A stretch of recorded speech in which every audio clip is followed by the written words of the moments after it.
Hello, how's it going? All right. Hope you can all hear me. If you can't hear me, say something in the chat because I don't have any headphones or anything. Welcome to my office. It's where all the crying and gnashing of teeth happens. Just show you quickly over here. This is my chili shrine. Some pictures people have done on the film. And of course, we've got the big poster in the back there. All right. So I thought what I'm going to do is I'm going to write some poems on a typewriter. So you're going to put some ideas in the chat and then I'll write them. And then I'll perform some poems in between. I'll perform the poems that I write. And I reckon this thing's probably going to die at some point, and then that'll be us. So I'll do these ones. Normally I say I wrote these in the car park before the gig, but as you know, I haven't been leaving the house. So I would be fucking lying. All right, this one's called You Will Die Alone.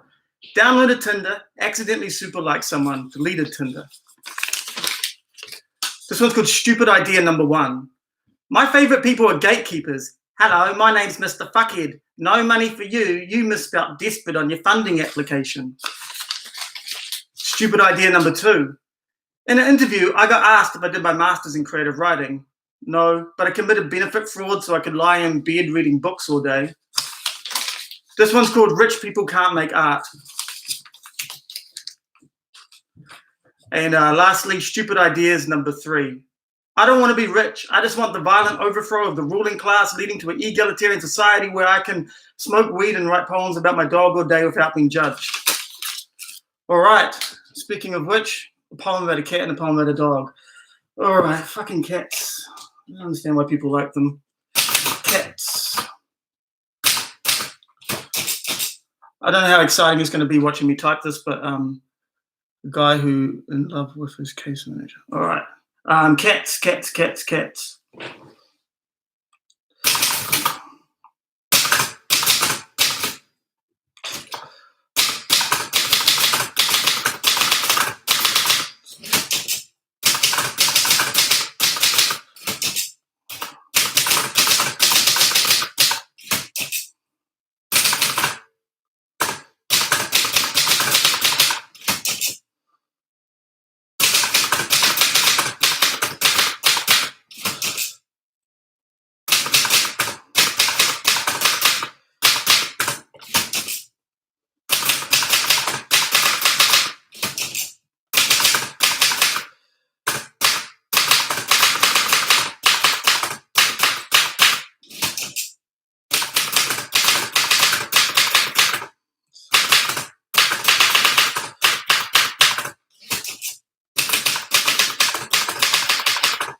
All right, this is fucking terrible. Cats.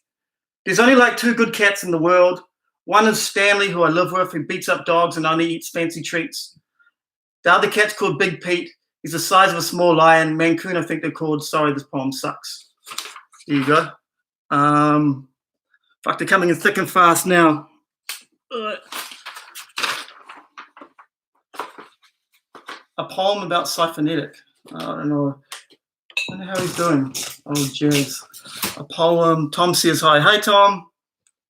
That typewriter is hitting some good A's. Yeah, how does it sound? I was worried it might be a bit brutal. I suppose I could just do it on the computer, but it's less performative, you know? A poem about longing for a small dog. That one I can do.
right, this one's about Chile.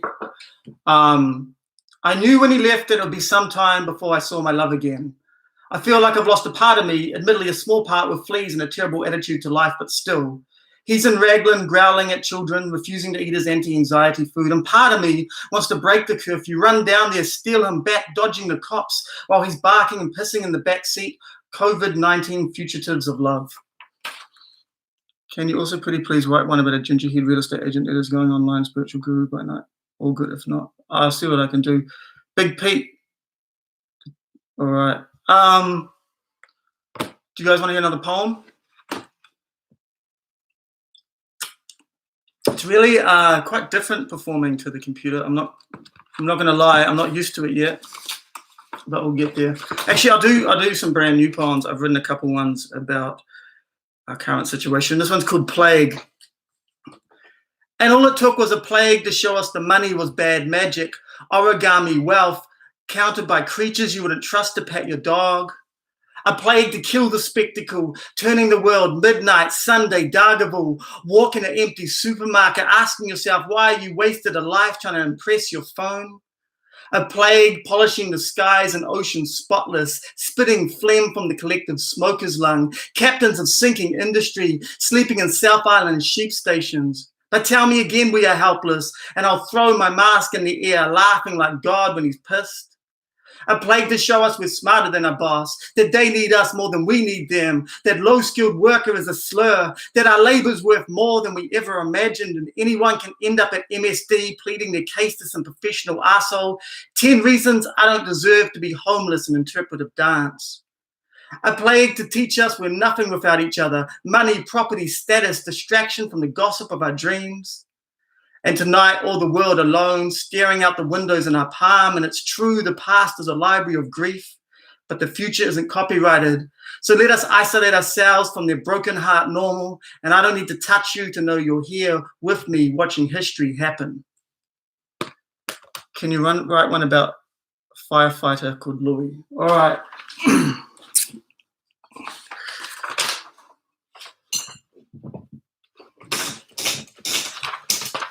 Oh shit, beer bottles everywhere. That plague one, we're turning into a song. I'm trying to turn into a song. Quite hard to put poetry to music and not make it sound like shit, but there you go. All right, Firefighter Louis. Fuck.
All right, this one's called Heroes Come in All Shapes and Sizes.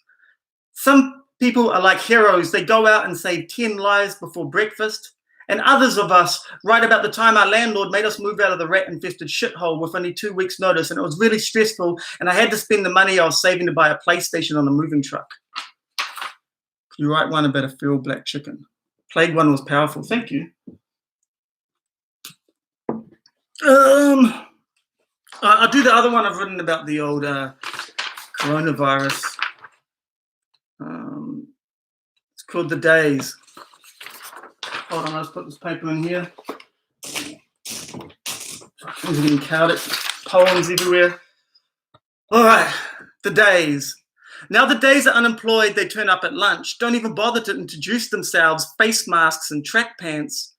We sit around in bed, on the couch, on the deck, waiting like shadows for the sun. No small talk now, just distraction and doom. I ask the days, why is nothing like the movies, even this? And they say, because they edit out the stitching that holds a life together. The staring into empty fridges and empty phones, cleaning half your room, falling on your bed with a book you'll never finish, arguing about things that no one cares for, dreaming of cliche fictions where you are the hero of all universes. And it goes on like this until 4 a.m. The days leave me alone in bed thinking about death. Get it? Sup, Samara? All right, feral black chicken. That was great, Louis, and I say yes. Yeah, Louis. Feral black chicken, feral black chicken. All right. Chickens.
All right. Oh, made his day. Chickens. My mum got chickens, 4 red shavers, 3 bantams, and over a 3-month period, they all met untimely ends. Fatty was the first to go, eaten by the dog. Napoleon, who was the queen chicken, ended up with a broken neck, which was suspicious, as my mum had been talking about killing it the day before, but we won't get into that. And then there was another couple of dog attacks, a poisoning incident, until all that was left was the biggest chicken, whose name I forget. And he moved across the road, and she and my mum give each other the evils every time she walks past. This is mesmerizing. Oh, thank you.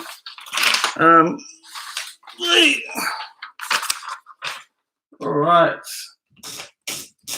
What's the vibe? You want some more poems? Some more? I could read some more poems. Can you write one about an increased consumption of lentils and cabbage, missing lover and ISO, and catching neighbours gas bagging? I guess so. Love the chickens. What the fuck were we doing? I was going to read another poem. Yeah, brand new. I'll read you this brand new poem. I've never performed it before. Might not be any good, but it's about diseases. All right. It's called "This is a Love Poem, Not a Disease." And then the phone rang, and it was someone I hadn't spoken to since back when everyone thought they'd be dead before climate change got its shit together. We used to shelter from one another, stay up late imagining the future, eat breakfast in the afternoon, skin burnt from moonlight. And one day the weather changed and she went one direction, me another. And here we were some years later, and I was excited. Hey, it's been ages. Things are really looking up for me. I live in a house with a dishwasher now and I own a dog. I have an STI, she said, quiet, like ripping a bandage off a corpse. Oh, bummer. Anyway, his name's Prince Chili, and he loves playing with lemons. I assumed she was making conversation. I couldn't believe she hadn't had sex since back when John Key and Richie McCaw ruled over their anchor milk kingdom. But she didn't want to talk about Pomeranians or politics. Instead said things like blood test, urgent and disgusting. So I scribbled the disease on the back of a half-finished love poem and hung up. The piece of paper sat on the desk. A movie was playing in my head called You're a Fucking Idiot, starring everyone I'd had sex with since back when fascism was a footprint in history. It was a comedy of errors. It was a horror film. It was a porn video shot on the iPhone 4. It was a Ken Loach social realist drama, the scruffy main character and his four-legged sidekick ringing ex-lovers out of the blue. Surprise! Prince Chili drove me to the clinic. I handed the doctor the piece of paper. This is a love poem, not a disease, he said. Same, I replied. He turned the paper over and shook his head. Never heard of it. We sat in silence. The dog chewed on his leg, and suddenly the doctor clicked his fingers. I know, we'll do the old urethra swab. He opened a drawer and pulled out a swab the size of a toothbrush. Can't I just get a blood test, I asked. Put your dog down, mate. I lay on the bed, my pants around my knees. Chili was biting himself on the floor. The doctor read the instructions off the packet as he performed the swab. Okay, says here, insert swab and twist 3 times. He turned once and it felt like he was scraping out the inside of my soul. Fuck, I screamed. Calm down, mate. Not my fault you're in this predicament. He twisted the swab twice more and then stuffed into a plastic bag. Could write one of your poems about this, eh? He says. I pulled my pants up. The results came back negative. I rang up the woman I hadn't seen since back when people thought Twitter was a fun, supportive community. Oh, she said, the music returning to her voice. I guess I must have got it off someone else. I just thought you seemed like... She cut the sentence short, letting it bleed out down the phone. Anyway, I hope you and your Jack Russell have a good life, she said. Gotta go. He's a fucking Pomeranian, I muttered as she sunk back into the past. Oh, all right. Mum's chickens love the chicken. Oh. All right, I guess I'll write another poem. What do you want to hear a poem about? That was a good one. Thanks, Chog. You're a good one. Come on, give me some ideas.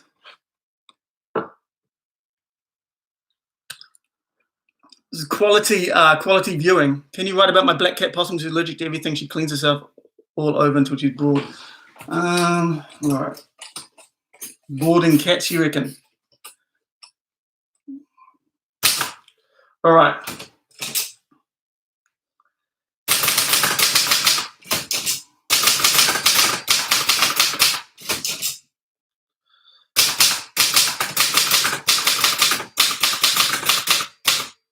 They're more like reptiles.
All right. What about Claire in Spain? I guess we could write about that. All right, here's one about cats. Cats suck. Let's be honest. They're more like reptiles than mammals, vicious and sharp. But at least they're fluffy, and a cat with no hair is like a poet that's never been punched in the face, or a chef that's never burnt their eyes with fresh chili and ended up crying and pouring milk into their eyes during service. My sister, the beast, who's an anthropologist, her cat licked all its fur out and would sit in the kitchen table making this horrible whining noise, stressful. And some people buy hairless cats, and I think that's the same people who buy no alcohol beer or watch overdubbed films on Netflix. Fuck cats. I want ink. I need ink for this typewriter. It's not working too well. I actually had this. I'll tell you a story. So I went and tried to buy ink online, the typewriter, and they sent me these things. Yeah, they're wrong. They're not for the typewriter. And then I sent it back and was like, "Hey, you sent me the wrong thing." And then they sent me some more. So now I've got like 6 or 7 of these. So if anyone needs some after the bloody lockdown, I can give you them. All right. I don't love cats now. Sex in public places. I'm not really that into that, to be honest. But not to kink shame anyone. Anything else? Maybe I could read another poem, I guess. Is there any requests for poems? Yes, no? What one could I read?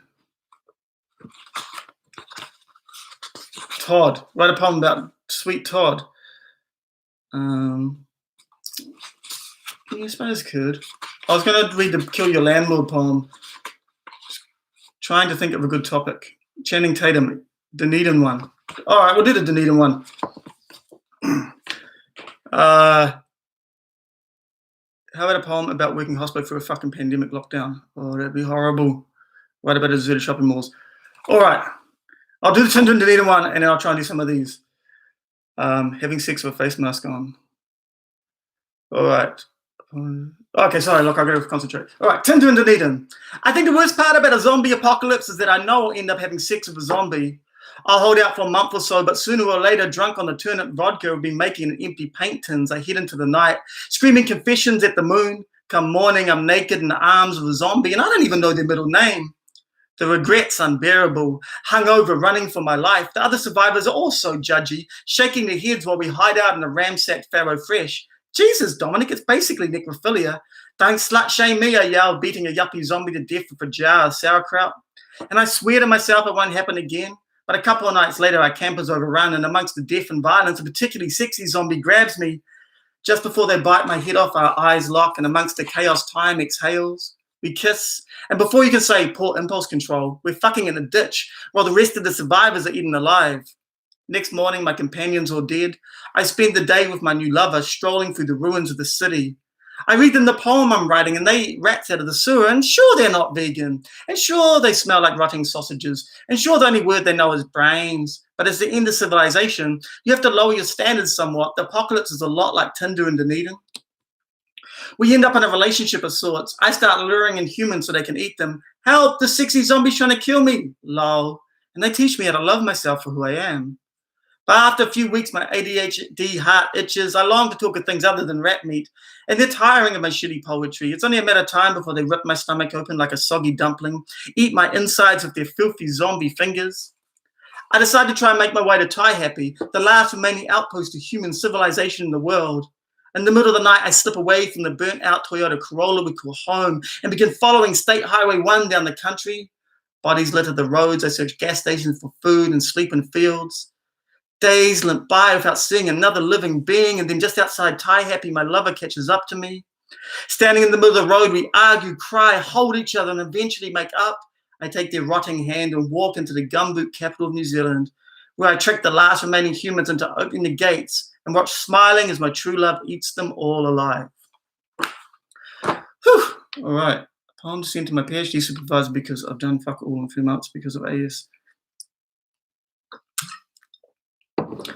All right.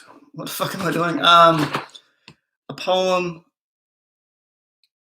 about having AS. All right. AS.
getting to it.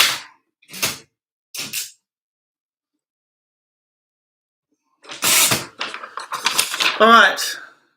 So I have a disease called ankylosing spondylitis, and my friend Grace has the same disease as well. It's fucking awesome. All right. I'm too scared to take my medication because it lowers my immune system even further, which makes me high risk. And as much as I like to complain about my life, I don't want to die. But if I don't take my meds, I'm in the kind of pain that makes you wish for death, and feeling like all your bones are wrapped in razor wire, and standing up is like being hit by a bus. And so it's quite a quandary. And I've decided to go for the no drugs drinking route, a kind of human guinea pig. I'll let you know how it goes.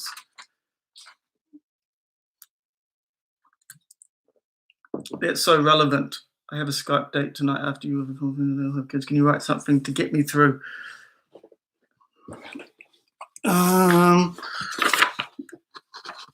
Flannel shirts. I think I probably might take this off. A Skype date.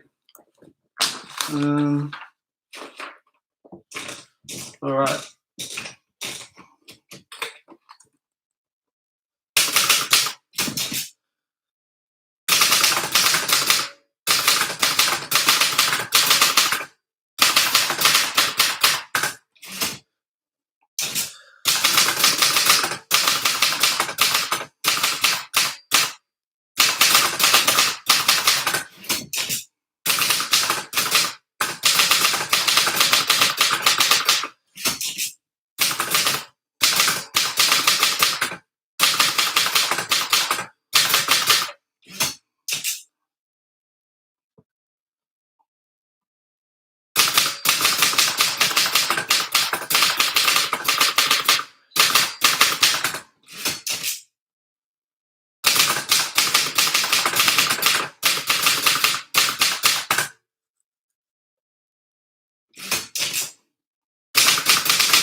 All right.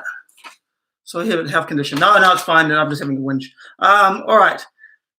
I've never looked at myself as much as I have in the last week.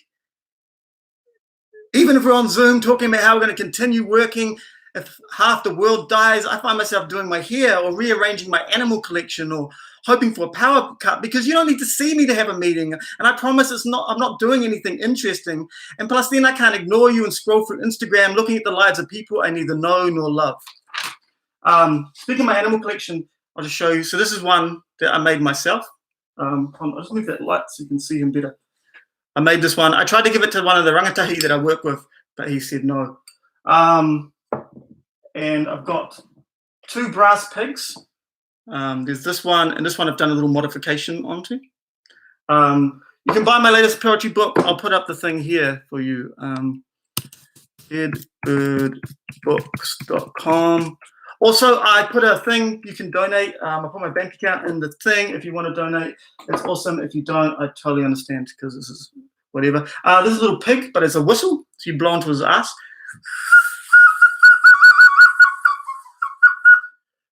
I definitely haven't listened to this band, Ken. In fact, I don't even know where this shirt came from.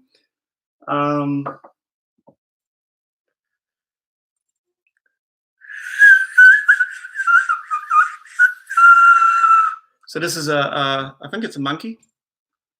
And then I've got this dog. I've got a couple of dogs, and they're made out of lead, which makes them toxic.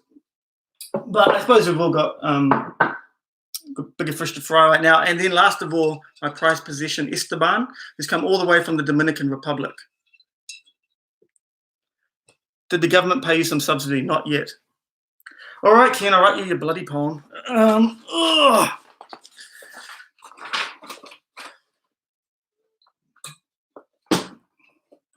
Ken Archine's on here, ladies and gentlemen. Third most famous person I know.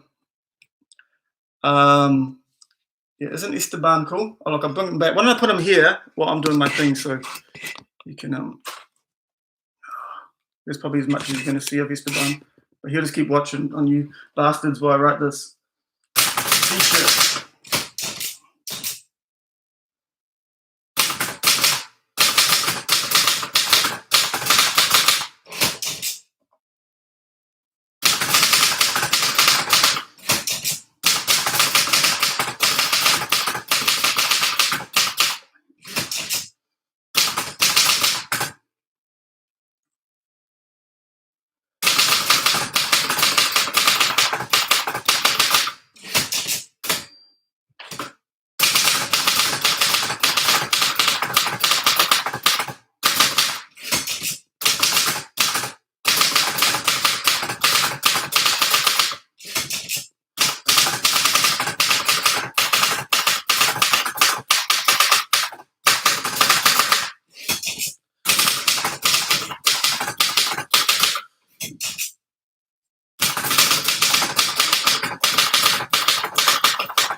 All right, not as famous as Chile. I know, Ken fucking Arkind.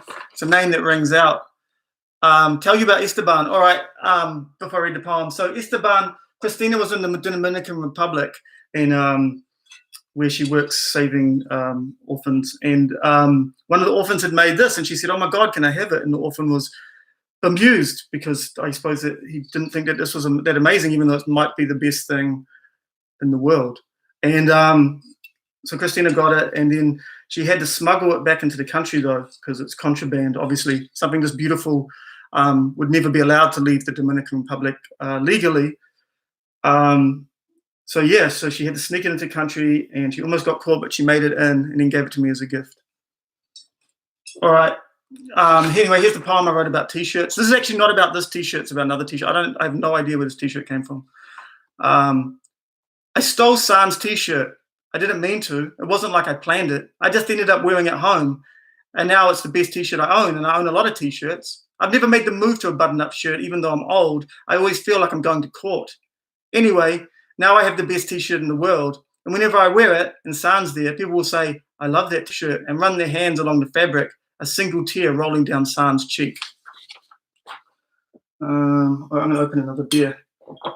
Any more ideas for poems? What do you want? I can read another poem. Do you want to hear the Channing Tatum poem? No worries, Kenneth. Kenneth fucking Arkind. Shout out to Hallertau for the liquor. Poor San. I love that one. Poem about San. I just did a poem about San. He's all right. He's probably at home right now, stoned. All right. All right. We'll do the Channing Tatum one. Do you know I went out with Channing Tatum? It was a whirlwind romance, as they say. He DM'd me on Instagram. Hey, Dominic, I love your poetry. Would you like to come to LA and watch me move furniture? So I cancelled all my upcoming vanity projects and I got on the next flight to the States. We hung out at his mansion in the Hollywood Hills, and I helped him with his lines for his new movie, Sex Army, about a platoon of handsome Marines who start a male escort company when they return to civilian life. Everyone was very excited about the film. It's going to be like a cross between Magic Mike and Apocalypse Now, Channing said, as he moved furniture and I wrote him haikus. 21 Jump Street, better than I expected, please take off your shirt. And afterwards would lie in bed and I'd stroke his hair and say, Channing, you're no Marlon Brando and I'm no Allen Ginsberg. But we can keep each other warm in our sweet, sweet mediocrity. And Channing would be so tired from lifting armchairs all day, he'd fall asleep in my arms. But Sixth Army didn't do as well as people had hoped, and Channing became depressed. He no longer had the energy to move furniture and spent more and more time drinking and masturbating to cuckold porn. And I tried to cheer him up with haikus. You can lift tables. I'll let you hold my heart. You're a big, strong boy. But nothing seemed to help, and eventually I'd had enough. I can't just sit around here writing you poetry. I said, Auckland's falling to pieces without me. I packed my things, and Channing drove me to the airport. We held each other, those rock-hard arms wrapped tight around me. Goodbye, big, strong boy, I said, and boarded a flight home to continue on my very important work, documenting my endless pursuit for arts funding. Before I left, I handed Channing one last haiku. Forget Sixth Army. You're the only movie star in my universe. Boris had corona. He does? It's true. If you haven't already, could you read the Hospo one by far? All right. No worries. Peter Dutton has coronavirus? I don't know who that is. Is it an Australian politician? Yo, Chog. What am I doing? Hospo. I kind of know this off the top of my head, but I'm a bit worried to do it because I've been drinking. All right. I've wasted the better part of 15 years working hospo, and every single day I say, I'm going to quit. And sometimes I would. And then the boss would call and say, hey, mate, we've got a few shifts going. Fucking Fred stuck his arm in the deep fryer and Sarah's got malaria. And suddenly I'm back in the kitchen cutting onions and thinking about easy suicide. The job becomes your whole life. Your co-workers, your best friend, worst enemies and lovers. And no one looks sexy covered in food and sweat, but you end up fucking anyway. Kind of like how straight guys had sex with men in prison. What the fuck else are you going to do? And the only day you get off is Monday. And no one to do anything on a Sunday night. So you end up back at Fred's house drinking cheap piss and talking endlessly about work. I once smoked meth and cooked for 45 hours straight. There's nothing, bro. I cut my toe off and worked a double with gaffer tape holding my foot together. And you sit there thinking, I used to be in a moderately successful rap band at one point. The next morning you spend your only day off lying in bed, staring at the wall, trying to work out where everything went wrong. But you realize there's never right in the first place. And this gives you a morbid sense of relief. So you smoke weed and you watch The Wire in reverse order because you've seen it so many fucking times before. And suddenly your alarm's going off. You drag what's left you out of bed and your eye and your uniform that smells like a tea towel that's been used to clean up cat's piss and dried in the sun. But when you get to work, your name's on the roster and you find the boss, you're like, what's going on? And he says, hey, mate, Sarah said she saw you having sex with Fred in the chiller, so you're going to have to let you go. So you go home, you smoke the rest of the weed, you watch the rest of The Wire, and 2 weeks later you still don't have a job, and the boss rings and he says, hey, mate, we've got a few shifts going. Sarah's chopped her head off in the bloody food processor. And suddenly I'm back in the kitchen cutting onions and thinking about easy suicide. Oh, why did you retract your message, Holly? Sweet. Do you guys want to hear some more poems, or what's the vibe? He's real evil that loves torturing. Hopefully he dies of coronavirus. Anyone? Poem?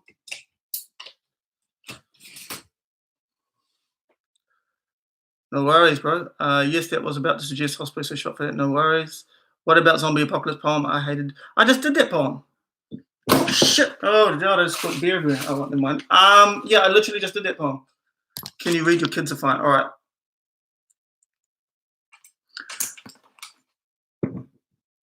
How beautiful can a poem?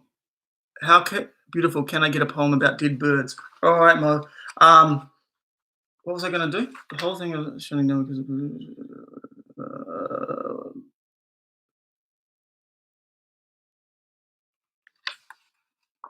your kids are fine. That's right. Sorry. All right. Your kids are fine. You're the fucking problem. Page 40.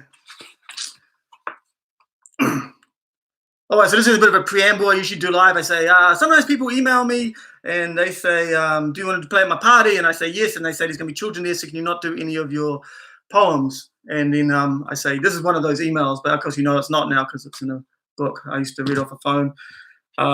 So the illusion is shattered. Anyway, here we go. Kids are fine, you're the fucking problem. Dear Dominic, my name's Obnoxious Dickhead 1035. I got your email off our mutual friend, worst person in the world. I was wondering if you want to perform at a party I'm having. It's a birthday party, so there's going to be kids there, so you can keep it PG. As I'm sure you know, you can't swear in front of children or they get face tattoos and join ISIS. And I know you're probably raised on some sort of Marxist pig farm, but these kids, they have homework and anxiety medication. They're going to grow up to be doctors, or these people can afford to visit doctors. Think of it this way. It's like if you bring up some sort of wild animal into your house and it looks cute at first, but then it pisses all over the kitchen floor and you use your favorite towel to clean it up. But now the towel smells like piss and no one wants to touch it. Well, you're the animal in this metaphor, mate. And we do want you to do your thing, Dominic, but keep it light. Don't say fuck or anarcho-syndicalism in front of the children. Not everything is about politics, and just one word of profanity could turn these young ones into lifelong beneficiaries, or worse, vegans. We don't have much of a budget, but we could give you some beers and a lift to the bus stop. Looking forward to hearing from you. Yours truly, Obnoxious Dickhead 1035. All right. Poem about dead birds. Oh, sorry, Holly. I'm sure I'll read it again at a later date, since we're all stuck in our houses for the foreseeable future. All right, dead birds.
All right.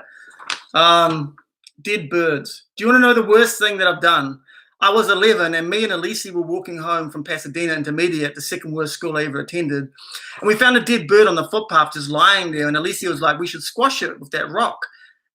And for some reason I said yes. So we picked up the rock and dropped on the dead bird and then ran screaming up the street, and I felt like shit ever since.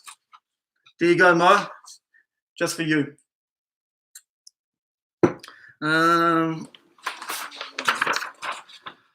All right, how we doing? I guess I'll do a couple more. I'll keep it for you, Mo. You can get it framed after this is all over. All right, what do you want to hear? Do you want to hear another poem, or? You do have to live with that, Mo.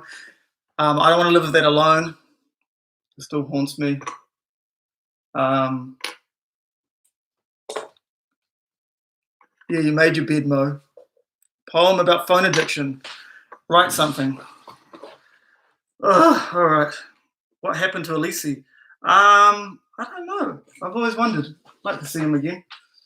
He's a good friend.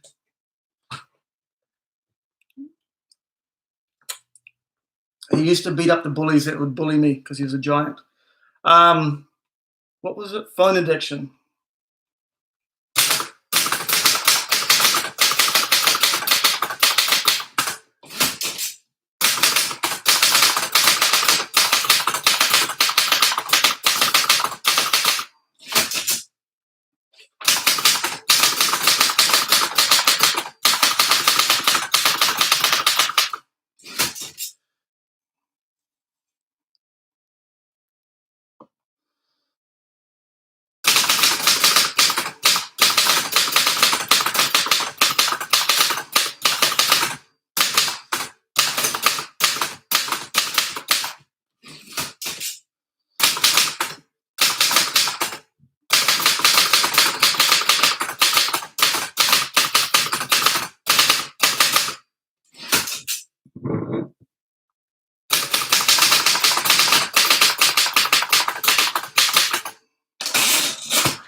You want to hear more about Lisi?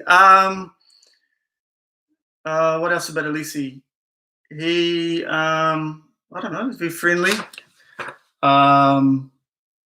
Just go into his house and eat chop suey, and he'd make these massive sandwiches where he'd like have like four layers of bread, you know, like have stuff in between. And his brother was in a gang that their thing was like dressing real stylish. I wish I could remember what their name was. And his brother was also really into dubbing videos, so we got to go around there. My parents never used to let me watch any American stuff, but I could go around there and watch like The Terminator, and we watched Commando, and we watched what did we watch? We watched Texas Chainsaw Massacre, and I got so scared that I vomited all down the front of myself. He was awesome. All right. Has anyone looked at that app that tells you how much screen time you use since this nonsense has started? This week, mine said I was on the phone for 26 hours a day and then played a video of a group of people pointing and laughing at me. There you go. All right, I'm just going to do like another 10 minutes, but do you guys want another poem written, or do you want me to read something? Give me some direction here. Oh, shit.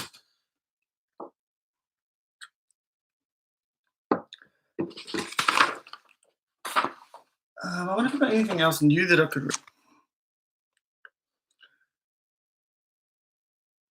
26 hours, yeah. I know, don't judge me.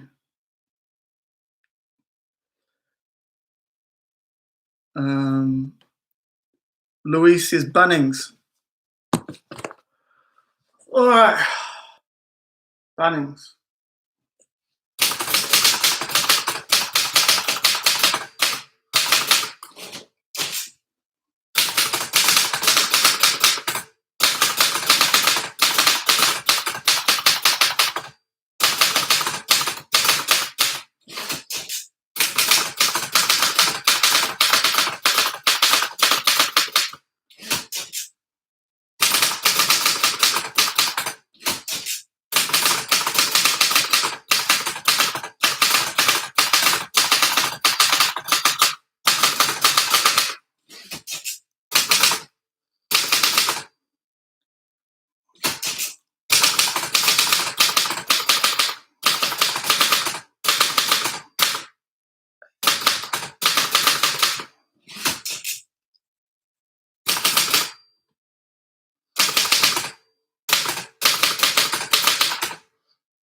It's gone now from Tom. You have something dangling. Oh, yeah, no. I was hoping that you didn't notice that when I pulled it off. I wonder what it was. I went to Bunnings once to get screws for this table I bought from Kmart, and I memorized the name of the screws. So when I walked in, I walked straight up to this guy who worked there, and I said, "Hey, mate, I'm looking for some A35 screws, just like a real man who's never written a poem in his life." And then the guy said, "Do you want the full size or half size?" And I started weeping loudly in the aisle. Thanks for looking out for me, Tom. Please tell us what is tattooed on your knuckles. Bullshit. Bullshit I got when I was young. I got this one, though. I like this one.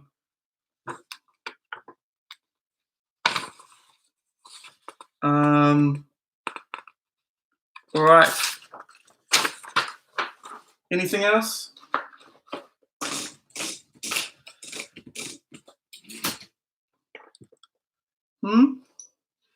Poem, typewriter, poem, request. We love the Bunnings one. Oh, thank you. Christine is the one who stole the dog, by the way.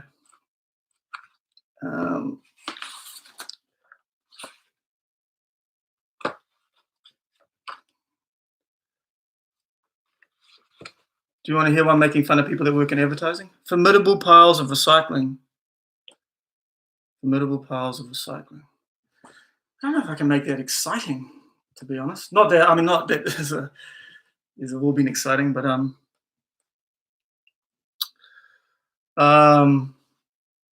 fuck, this is entertaining, isn't it? You did steal.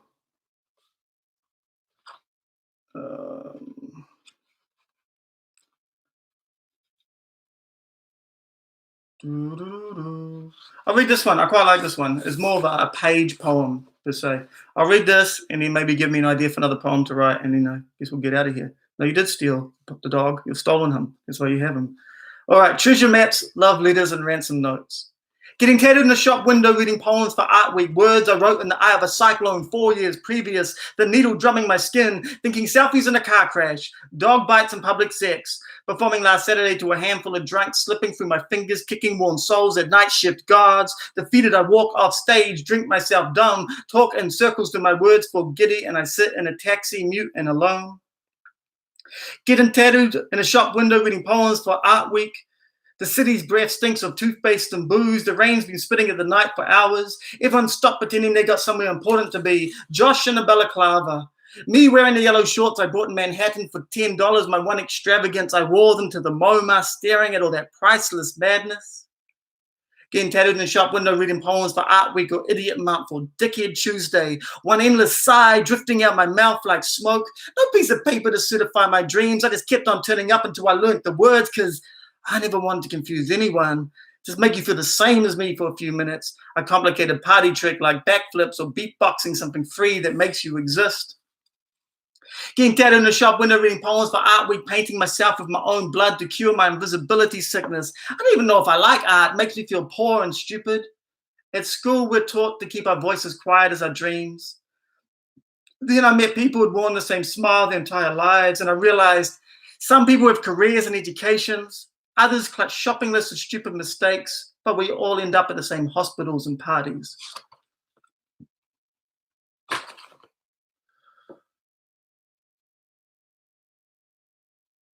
All right, last one.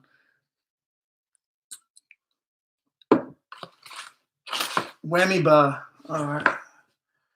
Whammy bar. Fuck, I haven't been in so long after not wasting, I suppose, spending a large chunk of my life there. Whammy bar. All right, I think the last one I'm going to do. If you want to donate some money, that would be awesome. If you don't, that's also awesome, because, fuck capitalism. Thank you for tuning out. I'm going to try and do these semi-regularly. Like regular enough for it to be fun, but not so regularly they'd be like, oh, fuck, that cunt's doing it again. Gay dog, read it please, Muhammad. All right, I'll do two. Because you can't turn down. Is Zakara here? Oh, hey, Zakara. I can't turn down a request from Mo, obviously. All right, I'll do the whammy bar one. Oh, tattoo about poem regrets could be quite good. Okay, now I'll do the tattoo about poem regrets.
All right. I have the worst tattoos. I mean, not the actual worst, but I reckon I'll be in the top 20%.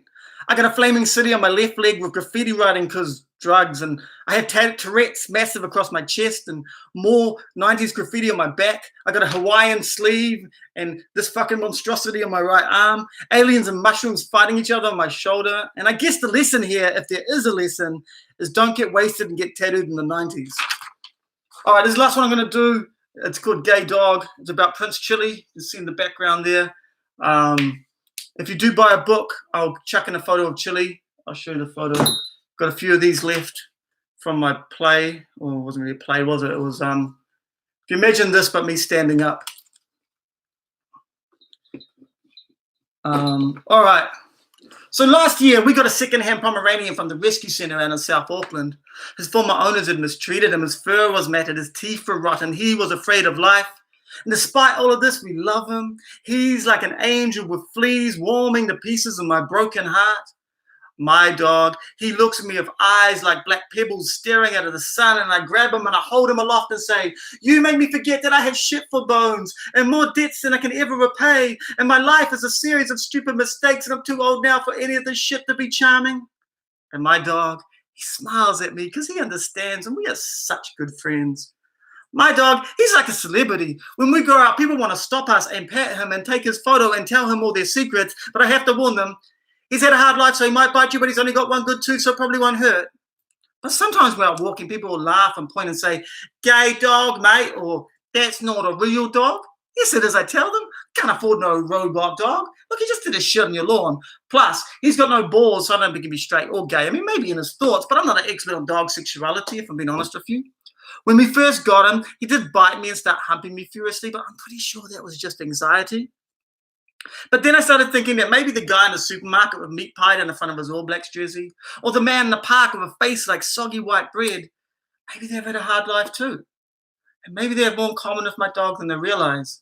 And maybe if they could just pick up my dog and hold him in front of their faces and stare into those endless black eyes, my dog could bite them on their stupid homophobic noses if it was one good tooth. Cool. Thank you very much. Like I said, I'll try and do this again at some point because, you know, the fuck else have we got to do? If you want to donate, that's cool. I won't harp on about that anymore. Also, if you want more of this shit, I'm doing another one at 10 o'clock at the Underground Bunker Brisbane thing. If you go to my Instagram, it's on there. Anyway, hey, thanks so much for coming. This has been really fun. Toodaloo.